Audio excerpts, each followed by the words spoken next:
To know yourself, you must sacrifice the illusion that you already do. By Veronica Tugareba. You think you know yourself, but you don't. The most difficult task in our life is to come to terms with the realization we never truly know our own selves. In this course of your life, you have developed a personality. This is brought by your upbringing, social, and training. This personality reacts to signals from your surroundings according to a pattern that's successful to you. Being self-aware offers us the ability to shape outcomes, improves our ability to make decisions, and boosts confidence in ourselves. We are able to communicate with clarity and purpose, which enable us to comprehend situations from various angles. It extricates us from preconceptions and assumptions. Awareness is a key to your inner self. Your inner self is a self-learner. Do not underestimate the skills of your personality to disguise itself as yourself.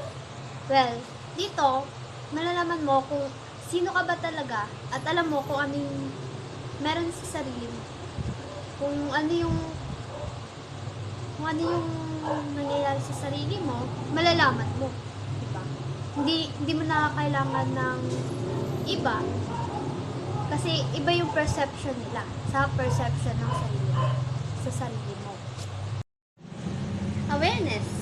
Kailangan aware ka sa mga bagay-bagay tulad ng alam mo yung nilalabas mong emosyon. Galit ka ba? Masaya ka ba? Malungkot ka ba? Or iba pa. Kung kalala mo kung sino ka or ano tingin mo sa sarili mo. Self-awareness is also about recognizing how you act and what will you say. Also, self-awareness is a self-reflect. Recognize our weakness and strength or kakayahan at hinaan. Manage our emotion. Consider others. Ito yung paano mo ipapakita sa iba yung nilalabas mong emosyon. At take criticism. Why? Once na nakarinig ka ng masasakit na salita galing sa iba, makifeel mo na siguro ayaw nila sa'yo kasi ganyan yung ugali mo. Like that, kaya malalaman mo sa sarili mo yun. At dun mo rin maintindihan sa sarili mo na hindi mo kailangan ng opinion ng iba kasi alam mo sa sarili mo or kilala mo ang sarili mo na hindi ka ganun. Being self-aware is important. Dahil nga sabi ko nga, it will help us to understand ourselves. And you will figure out what are your weakness and strength. People with their self-awareness often recognize their tendency to procrastinate and take an action to prevent it. And hi, this is Jessa Mae Pascuhin and she's Loraine Geraldo together with our members of Group 3. In this discussion, we will highlight the self-awareness and Filipino values where we discuss on how much our knowledge about ourselves and how much do you know about yourself. Nature of self and self-awareness. The nature of self refer to the fundamental essence, identity, and characteristics that define an individual's unique existence, encompassing their physical, mental, and emotional attributes. While the self-awareness is a cognitive ability to recognize, understand, and reflect upon one's own thoughts, emotion, behavior, and identity, following for introspection and a deeper understanding of oneself. In 1997, according to Birch, one of the most crucial processes in early years is the child's life in the development of sense of self.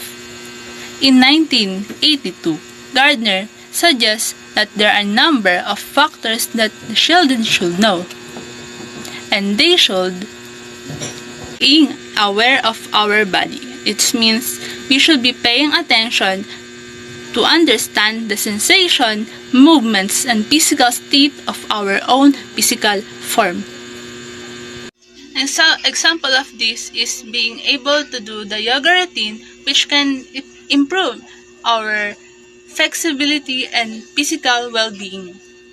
Number 2, be able to distinguish description which apply to self and which do not. It means having the capacity to recognize and differentiate characteristic, qualities, or attributes that are relevant to one's own identity, experiences from those that pertain to others, individual, or objects. Example of this is to be able to distinguish our experiences, thoughts, and feelings. Lastly, being aware of their personality history. It means understanding their unique traits, behavior, and characteristics that develop and evolve over time.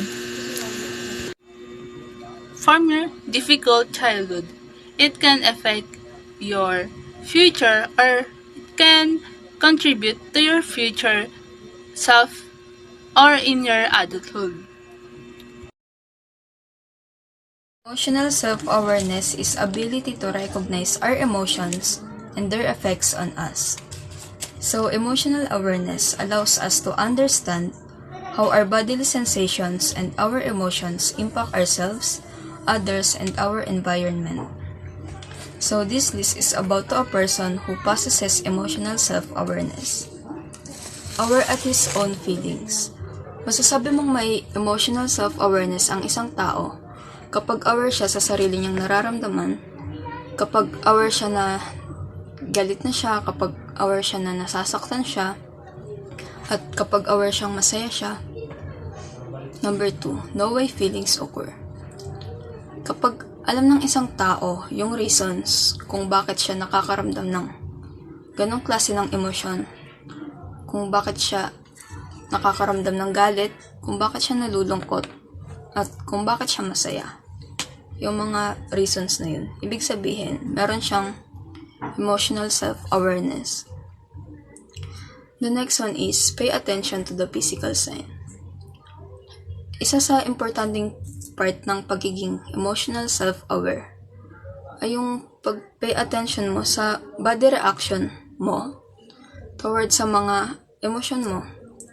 For example, kapag galit ka ba, nakakapanakit ka na ba ng ibang tao through physically or emotionally? Or kapag malungkot ka, nasasaktan mo na ba yung sarili mo through physically? Yun lang. So, sa madaling salita, yung emotional self-awareness, yun yung pagiging self-aware mo sa sarili mong nararamdaman at sa tinatakbo ng utak mo.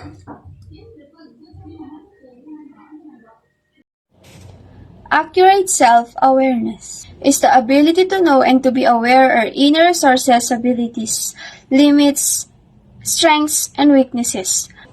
The only thing to know our potentials and limitation is if we are positive to constructive criticism. To know the person who possesses the competency to accurate self-assessment should have a sense of humor, be aware of strengths and weaknesses, be open to feedback.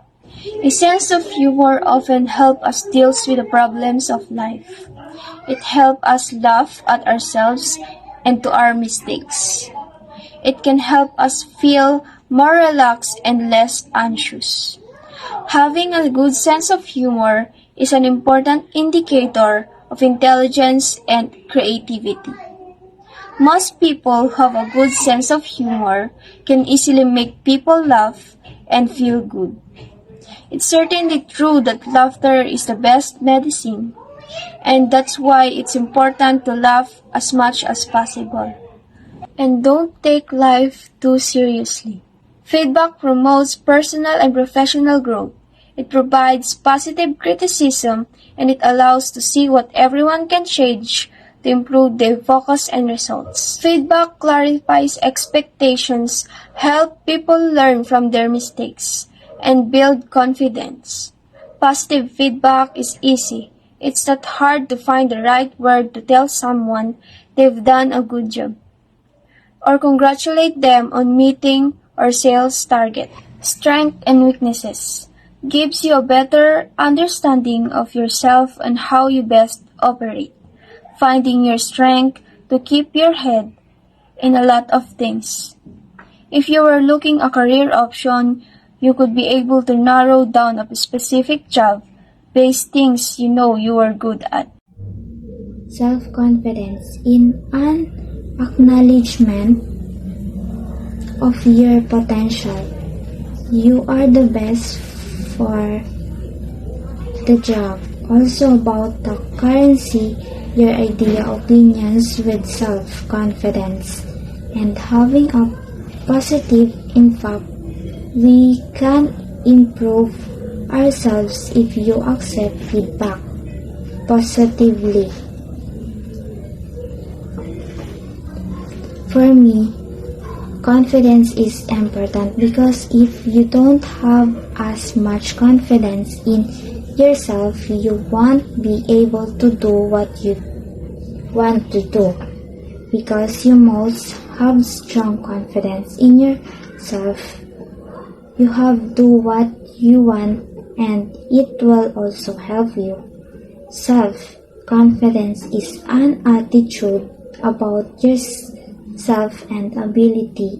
It means to accept and trust yourself and have a sense of control your life. The meaning of man as a person.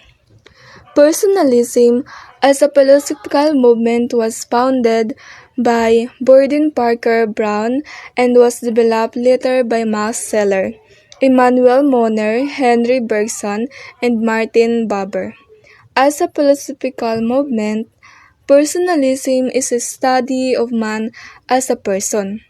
Thus, it feeds much interest on the personhood of man and not so much as the nature of man. Personalism always underscores the centrality of the person as the primary locus of investigation for philosophical, theological, and humanistic studies. Personalism is an intellectual stance that emphasizes the importance of human persons. Personalism exists in many different versions, and this makes it somewhat difficult to define as philosophical and theological movement. The meaning of man as a person is a complex and philosophical topic that delves into question about human nature, consciousness, and identify it explores what is the means to be a human being with unique qualities and attributes. Here some key aspects to consider. 1. Consciousness and self-awareness. 2. Rationality and reasoning. 3. Human dignity. 4. Moral and ethical agency. 5. Social and cultural aspect. Ayan po ang mga 5 topic for the meaning of man as a person.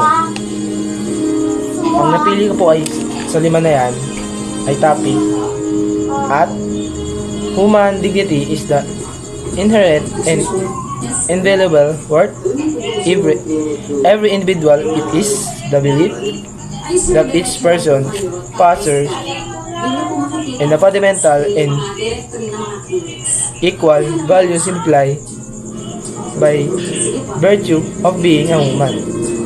Being, this concept implies that every individual soul be treated with respect, fairness, and consideration regardless of her gender, religion, social status, or any other characteristic.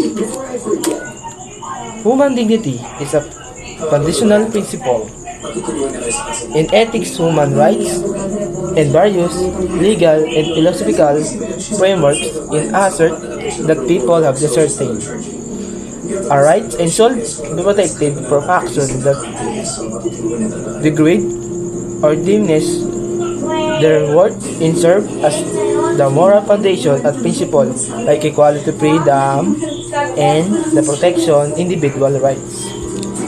In ancient human dignity, emphasized the idea that every person The self.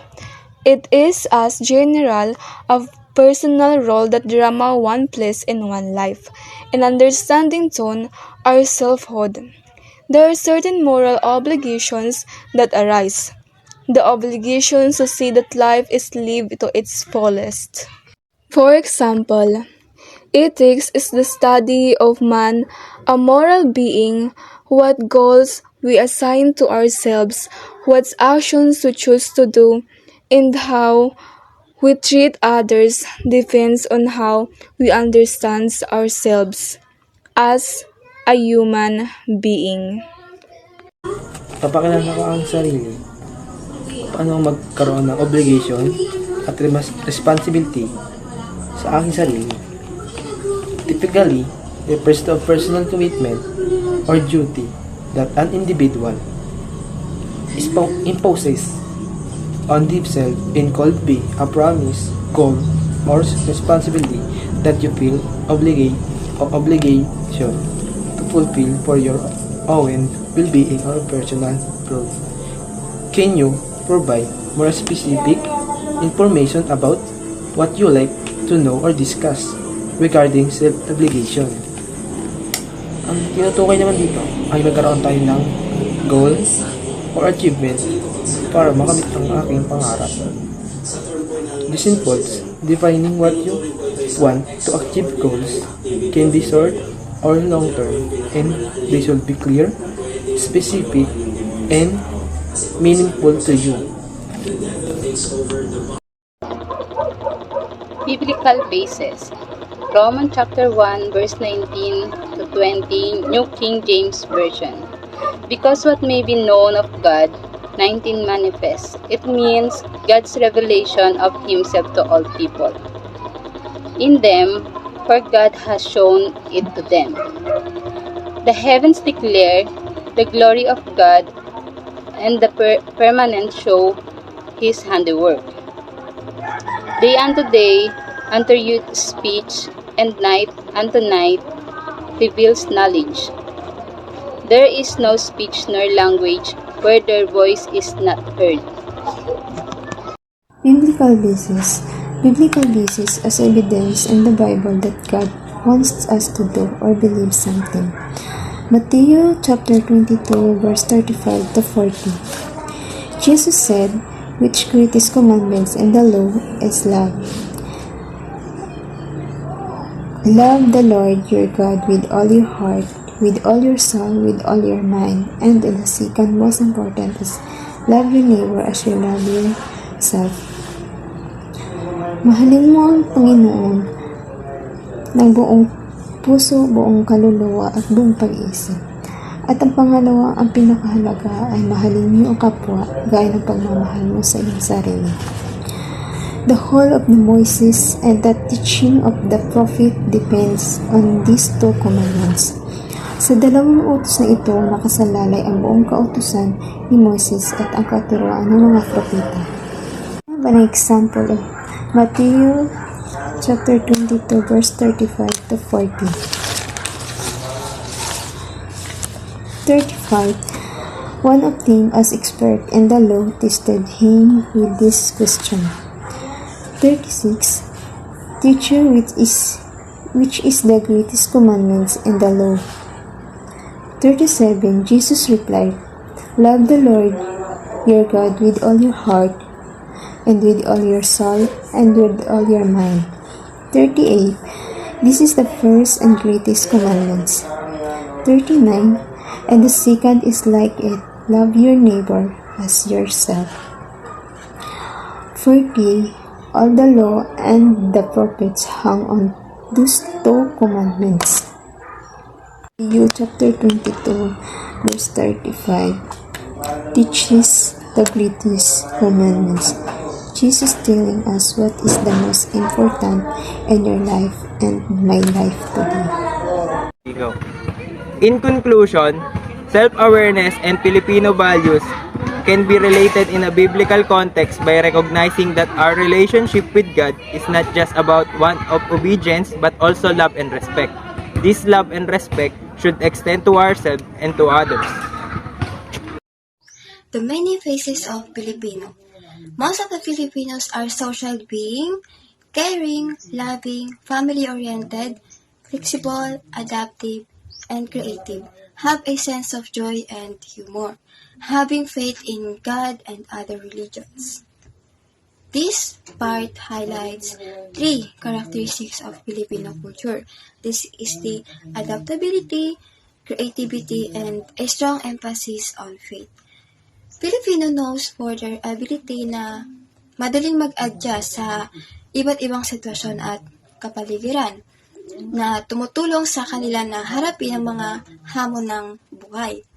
Creativity is deeply ingrained in Filipino culture na may mayamang kasaysayan ng sining, panitikan na kadarasang konektado sa katatawanan. Lastly, faith is also significant, providing comfort, strength, and guidance sa pang-araw-araw nating pamumuhay. The many faces of Filipino. There's other things or other conflicts in many faces of Filipino. We are also have a term pakikipagkapwa-tao and kanya-kanyang mentality. We capable of severe empathy, and yet we are self-serving. In views of other or with a crowd mentality, we are also noted for being hardworking and lazy person. These are the summary of various phases of the Filipino culture. Ano dyan ang pagkapwa-tao or community-oriented. Filipinos are known for the strong bonds with the family and community. They are prioritize harmonious relationship and help others. This bayanihan spirit emphasize collective welfare. Number 2 is kanya-kanyang mentality. Ito yung individualist. On the other flip side, there are moments when individual may prioritize personal interests or their immediate families over community. This manifests a sense of individualism. Pangatlo is empathy. Filipinos generally exhibit empathy and compassion, especially towards those facing hardship. They readily lend a help hand, reflect their cultural values, and generosity and kindness. Pang-apat dyan ay ang crab mentality. Unfortunately, there can be instances of crab mentality where some individuals become envious of success of others. These negative traits can stem competition and perceived scarcity of opportunity. Panglima dito is yung hardworking and lazy people. Filipinos are often praised for their hardworking ethic and perseverance, whether in their jobs or daily lives. However, like Filipino in any culture, they also value leisure and relaxation. These contrasting characteristics are a result of a rich and diverse cultural history, influenced by colonialized social structure and economic conditions. The Filipino culture complexity arises from the interplay of these factors, make it a tapestry of different values and behavior that coexist in Filipino society. The many phases of the Filipino values are also a vital part of the culture, and they play a significant role in shaping the behaviors and beliefs of the Filipino people. I know